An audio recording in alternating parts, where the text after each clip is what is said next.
Hey guys, before we get to runtime, I just thought I'd tell you about a couple of the little tweaks I made to the car. As I said in the last video, I was going to get a bigger battery, and there she is, 7,500 milliamp hours. That should be good for just about double, hopefully, the time of the stock 4,000. Definitely heavier, but that should be make it worth it. Also, a couple little things here and there. I did take the time to actually cut the tires treads a little bit, kind of knocked out the little spline that ran down the middle. Maybe as the tire balloons, it will bite a little bit better. It has these corners now. We'll see. I don't know if it'll make any difference at all, but something's got to be better. I do have new tires on the way. The Superlift adjustable link I got from RC 4x4 definitely is still holding up. I did go over the whole truck since I've had it, running it about 5 times, and checked all the nuts and bolts, make sure everything was tight. These had come loose. The mounts for the plate here, actually the bolts for the suspension linkage, they were loose. Actually, there was a lot of loose things, so it's always a good idea once you use it a few times to just definitely double check, retorque everything down, make sure it doesn't come loose, because if you catch it before it gets really loose, it won't break, hopefully. Everything else still looks pretty good. A little creaky. I did have it out in the mud yesterday, putting it through its paces. Not the soupy mud, but definitely kind of the sticky mud. And it did really well, actually. It's still really fun to drive, and just wanted to get that extra run time. So hopefully this battery will do it for me. Pretty nice battery. It does come with a couple universal plug adapters, so you can use this in pretty much anything out there. Also, I did have the idea to put a little piece of Gorilla Tape here between the gear cover here and the motor. There is a gap there, so I didn't want stuff getting in there and chewing up the teeth, so I just put a piece of Gorilla Tape on there just to add a little bit of extra cover for that. There is still a little hole, but what can you do? Figured to do as much as I can to make it last. Another thing that did happen to this truck just from using it was the bumper did break here at the bottom, you can see. But that's to be expected. I hit a huge rock flying through the air, and that's kind of not JLB's fault. You use the trucks, they break, so that's kind of the fun. Just checking all the wheel bearings. I do think one of the weak points of this truck is definitely where the wheels attach. There's tons of play there. I've looked at it, taken it apart. I think it's just slop in the build. And as you might have seen on other reviews, the rear axles for this truck, the drive axles in the back, are a little bent.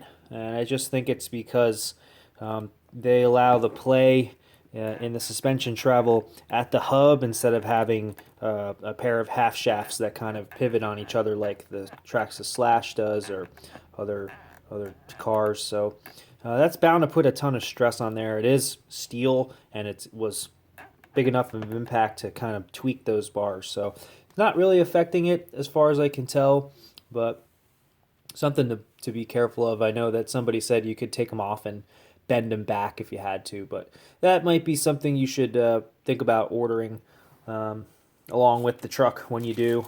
Also, as an update, I did finally get the new parts from China, the steering turn rods. I got 4 of them because it seemed to me like a weak point. None of the other ones have broken yet, so I'm pretty happy about that, but it's good to know that I have them when I need them. Of course, I probably won't ever need them, and something else will break entirely different.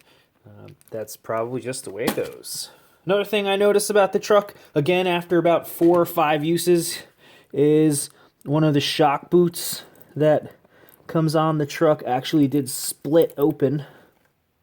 You could see it right in there a little bit. So one of those shaft covers definitely split open. Not a big deal at all, but just wear and tear. Wheelie bar is still on there strong. I did come down on that pretty well a few times, but overall so far holding up pretty well to the bashing sessions. So let's get outside. It's still actually even muddier today, So let's get this thing dirty.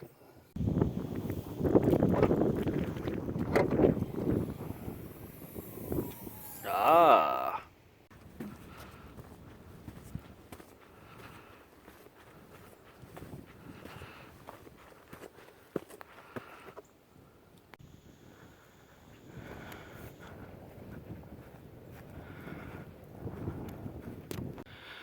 All right, so we're here at one of my little spots, old World War II era Army base, gun emplacement up here in the Highlands in New Jersey. Looks out over the ocean, one of the highest spots, but they've been through the process of refurbishing them and reinstalling one of the ridiculously big, I think 16-inch guns. So that's going on, and in the meantime they've left this nice big pile of dirt here for me. What else could I ask for? Perfect.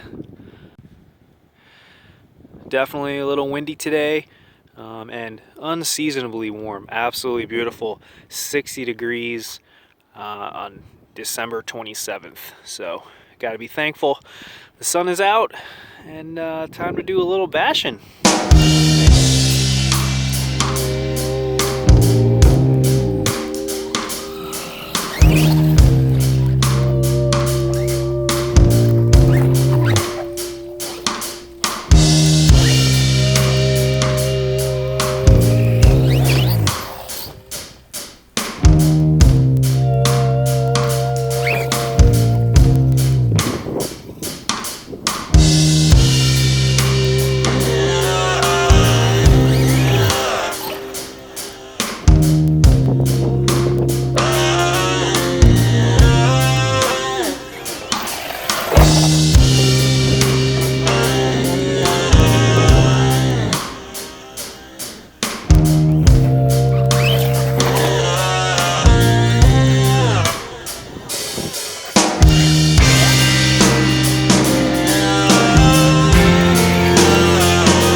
Alright, so I think I just had the little lipo cut off. Either that or it was a heat indicator. Right now the motor is really hot.